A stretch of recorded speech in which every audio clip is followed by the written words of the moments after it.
앞선 리포트에서도 보신 것처럼 지역 내 N차 감염이 오늘까지 이어지고 있는데요. 이강혁 대전시 보건복지국장과 좀 더 자세한 이야기 나눠보겠습니다. 국장님 어서 오십시오. 네, 안녕하세요. 네, 지난 15일 이후 오늘까지 열흘 사이에 50명의 확진자가 발생했습니다. 확산세가 수그러들 기미가 보이지 않는다는 게 가장 큰 문제인 것 같습니다. 현재까지 파악된 연결고리 먼저 좀 정리해 주실까요? 네, 말씀하신 것처럼 지난 6월 15일, 지난주 월요일입니다.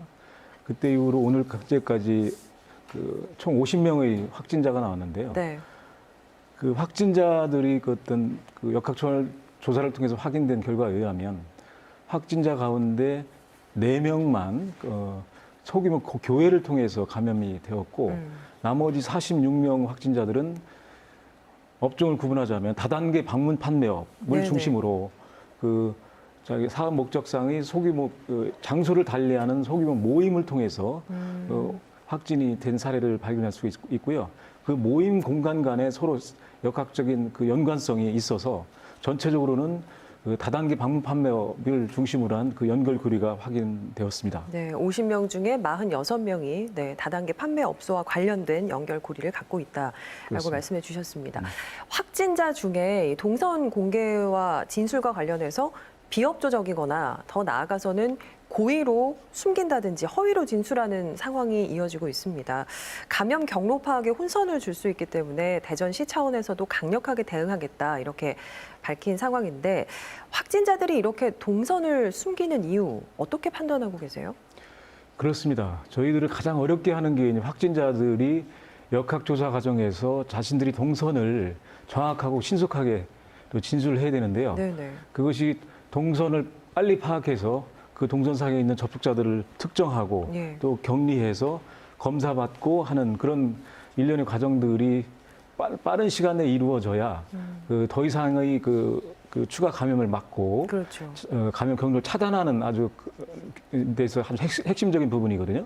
그러려면 확진자들의 그 정확하고 신속한 진술이 가장 필요합니다. 중요하죠. 그렇지만 특히 이번 경우에는 개중에 본인들이 그 동선에 대한 진술이 정확하지 않거나 또는 일부러 고의로 은폐, 누락한 경우를 몇 개의 사례에서 확인을 했습니다. 그래서 저희는 그런 사례가 확인이 드러난 경우에는 강력한 조치를 취했고요. 그것은 이제 관련 법에 의거해서 고발 조치했거나 지금도 추가 고발을 검토하고 있습니다. 뭐 지금 말씀하셨지만 확진자가 동선 진술을 거부하거나 이제 허위로 진술을 할 경우에 경찰이 고발 조치를 한다고 해도 문제는 접촉자 추적이라든지 진단 검사라는 게 신속하게 이루어져야 되는데 이게 어려워지는 거잖아요. 그렇습니다. 이 부분에 대해서는 어떻게 대처하고 계시는지요?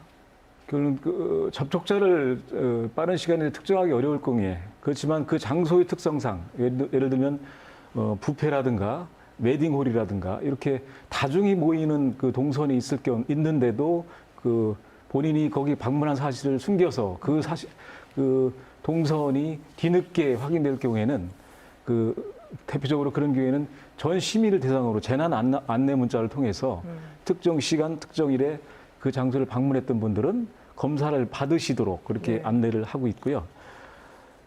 그리고 그 동선을 이제 고의로 은폐하고 누락했거나 하는 그런 사람들의 특성을 보면은 특히 이번 확진자들의 활동 특성, 또 직업적인 특성 이런 걸 아까 말씀드렸는데 다단계 방문 판매업을 본인이 하고 있다고 그렇게 진술하지 않습니다. 아무도. 그렇지만 저희가 동선 확인 과정에서 그 모임과 모임 간의 역학적 연관성을 찾는 과정에서 그 다단계 방문 파업이라는 걸 이제 좁혀가면서 단정적으로 할 수 있었고요. 그러다 보니까 본인들이 처음부터 본인들이 신분이라든가 직업적인 그런 부분이 드러나지는 것에 대해서 꺼려 하다 보니까 예. 자신들이 동선까지도 정확하게 또 빠른 시간 내에 공개하는 걸 꺼리는 그런 사례를 볼 수가 있었고요. 당연히 저희가 역학조사를 할 때는 감염병 예방법에 의거해서 하는 것이고 그리고 만약에 진술이 허위이거나 또 은폐하거나 했을 경우에는 이렇게 법에 의거해서 처벌받을 수 있습니다 하는 것을 고지를 하고 진술을 기대하는데 간혹은 의도적으로 또 그렇게 은폐하거나 또 허위로 또는 진술 자체가 오락가락해가지고 저희 역학수사관들이 굉장히 애를 먹는 그런 예. 사례들을 볼 수가 있습니다. 또 하나 이제 관심을 가져야 할 부분이 이번 주말을 시작으로 해서 대형 아울렛과 쇼핑몰 개장이 예정돼 있습니다. 대전에서. 사람들이 많이 몰리게 되면 그만큼 감염 확산 우려도 커질 수 있는데요. 시 차원에서는 어떤 대책 갖고 계신가요?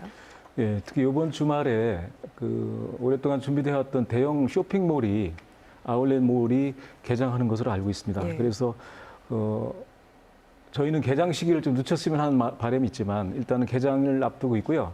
당연히 사람들이 많이 모일 것으로 예상이 돼서 관할 구청에서 이미 그 업체에 대해서 그 다중이 모이는 걸 가상해서 그 시설에 대한 방역 또 종사자라든가 이용자들을 위한 방역을 어떻게 해야 될지 그 수칙을 주지했고요. 예.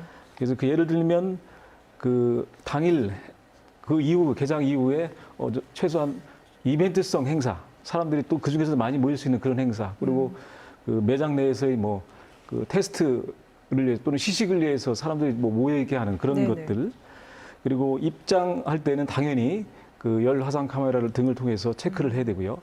가능하면 실내에서도 거리두기를 일정하게 유지해서 최대한 그 밀폐된 또 그 사람들 가운데 밀접하게 접촉하고 그 밀집도를 낮출 수 있는 그런 방안을 제시하고 그에 따른 수칙을 지키도록 그렇게 안내를 하고 있습니다. 네, 말씀 여기까지 들어야겠네요. 지역 내 코로나19 확산 상황 관련해서 이야기 나눴습니다. 국장님 오늘 나와주셔서 고맙습니다. 고맙습니다.